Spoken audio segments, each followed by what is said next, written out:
All right, hello everybody, back again. I just kind of wanted to give you a brief rundown of what's going on with the history of this transmission saga.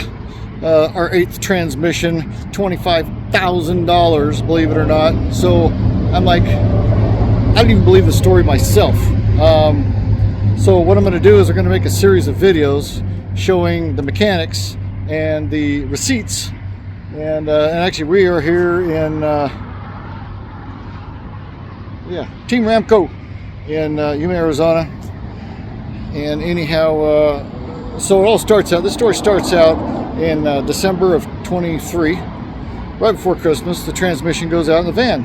The big deal. It's a turbo 400 in there. It's what came with it. Stock heavy duty transmission.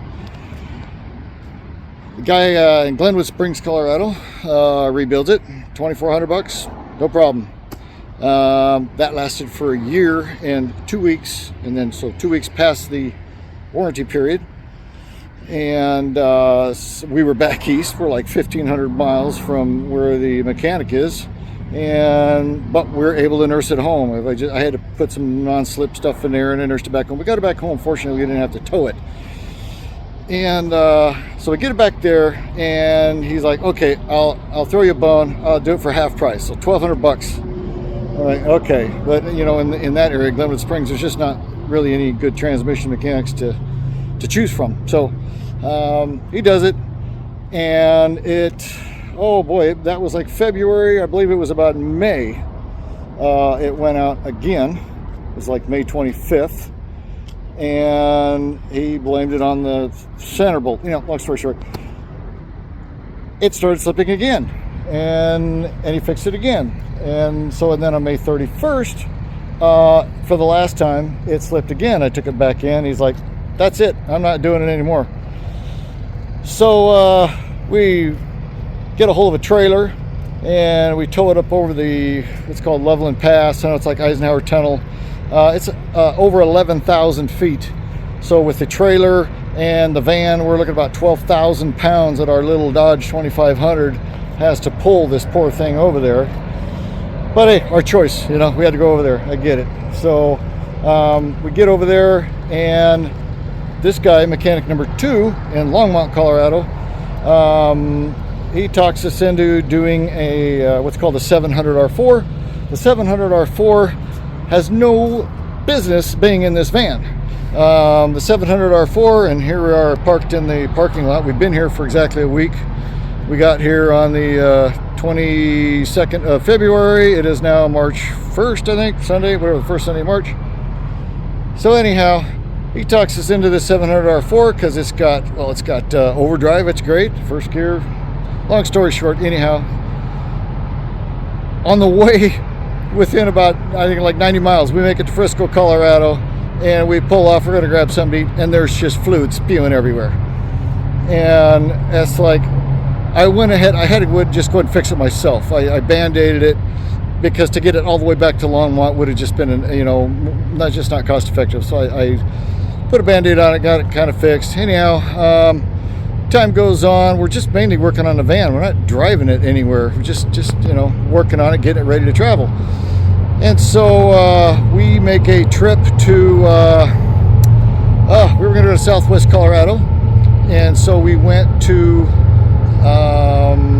we made it as far as the Colorado-Utah border on I-70. That was probably 150 miles more further than what we drove it from getting the transmission rebuilt. So we're probably 400 miles into this thing, brand new rebuild, and the pump blows up at like 10 o'clock at night. And we were following her daughter, fortunately, and so she tows us to the local little camping area there, and we had to stay there, and it was like 100 degrees, man. We stay there. She finishes out the trip. They come back, and on the way back, she stops in Moab to get a trailer, and she tells them all the weights and the dimensions and all that. And U-Haul gives her a trailer, and it turns out that trailer is way too small. So we ended up having to get a tow truck, and then we had to get that towed back to the place where we've been working on the van. Then from there, we take it to Longmont, up over the 11,000 foot Colorado again at Longmont. That's like 200 miles. Take it back to him. He fixes it. All right, so some time goes on. man, that's probably like August of 2025. I think he gets the pump done. We get invited to Gordon's Well in Southern California for New Year's. So on the way down, we're at just before Prescott, Arizona. We lose overdrive, 4th gear. This transmission has 4 gears. The old one had 3. And so I pull into a AutoZone, and so it's still drivable. And I change the fluid and the filter, pull the pan off, all that good stuff. And so we nurse it all the way down to Yuma, where our friends are. They got some property down here, and we can hang out with them and whatever. So we he turns us on to this place here. Fortunately, it's a great place, Team Ramco. What we wanted to do, the idea was to build it strong as he could. This guy here was going to rebuild the transmission that had no business being in here, and he knew it wasn't going to last, and he told us it wasn't going to last.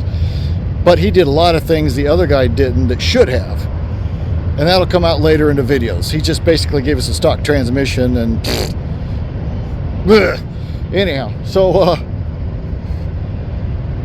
we've been hanging around Arizona, and we got probably a couple thousand miles. We're having a good time driving around, and because it's cold in Colorado still, so we're going to wait till it warms up before we go back. On the way to the on the way to the Grand Canyon, north of Prescott, probably 40-50 miles, we lose the transmission again. That's a horrible feeling when you push the gas pedal and there's no power to the wheels. I'm so sick of that. So I make a video, I start it up, and it shows how it sounds, and I send him the video, and he says he thinks it's just the torque converter. Not too big of a not too big deal. So what we do, we get towed the next day, spent the night on the side of the road. We get towed to Prescott to another shop, and they pull the plug on it and find all kinds of metal shavings and a bunch of other stuff and nasty fluid, and they're like, no, this transmission's toast.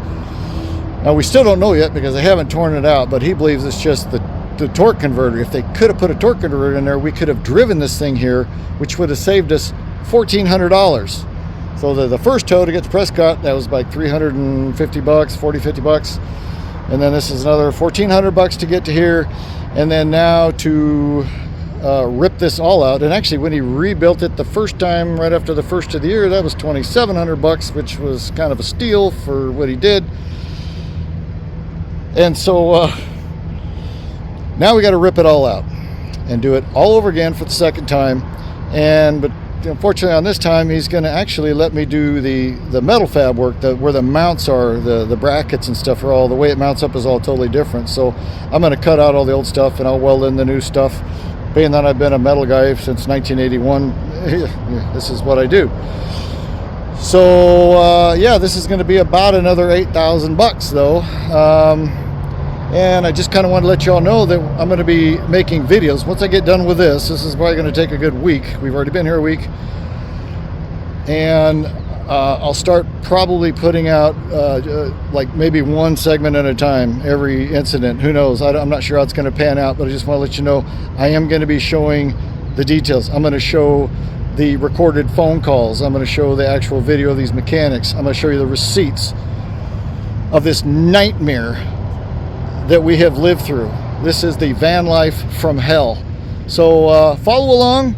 If you find the story convincing, please pass it to others. And we got the whole Give, Send, Go thing, and Patreon and stuff like that. If you could help out, because we sure did not expect to spend 25 grand on a transmission. That's just insane.